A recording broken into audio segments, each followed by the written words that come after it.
Shabbat Shalom à vous tous, Shabbat Parashat Vayikra. Et la paracha nous enseigne comment faire les sacrifices. Pas seulement la paracha, tout le livre de Vayikra nous enseigne comment faire les korbanot, comment faire les sacrifices. Pour faire les sacrifices, d'abord, on devait être purifié.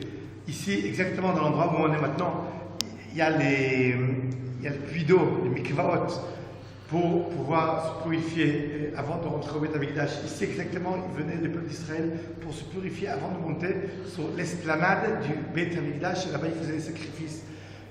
La paracha ou le livre de Vayikra commence avec le mot Vayikra, où il y a la lettre Aleph qui est à la fin du mot Vayikra, et elle est écrite en petit, pas en grand. Et c'est très bizarre, pourquoi c'est pas écrit comme toutes les lettres.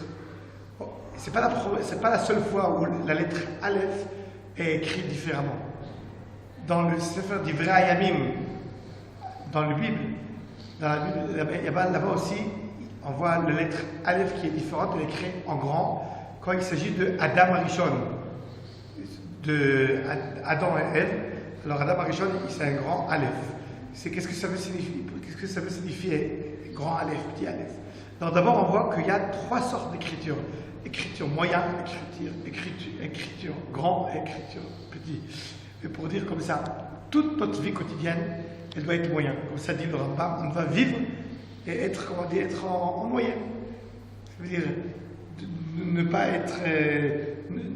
pas vivre vraiment en pauvreté, et ne pas montrer qu'on est trop riche. Tout doit être moyen. Mais pour travailler à Kadosh Baruch Hu, on a besoin aussi de quelque chose qui nous équilibre. On a besoin de ce Aleph qui est petit, qui signifie Moshe Rabbeinu. Parce que Kadosh Baruch Hu, il appelle Moshe Rabbeinu, il utilise le Aleph en petit parce que Moshe Rabbeinu était très très modeste. Et cette modesté est très importante pour nous.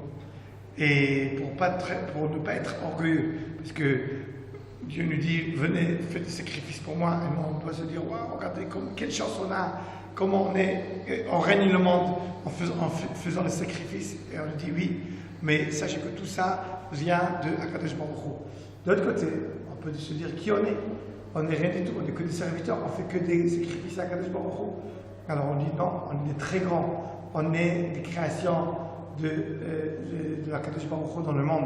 On a beaucoup de capacités. Et c'est pour cela qu'on utilise le mot Aleph en grand quand on parle de Adam Arishon, de Adam, de savoir qu'on a reçu toutes les possibilités de faire plein de choses dans ce monde.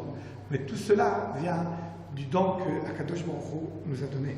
Shabbat Shalom à vous tous et à bientôt.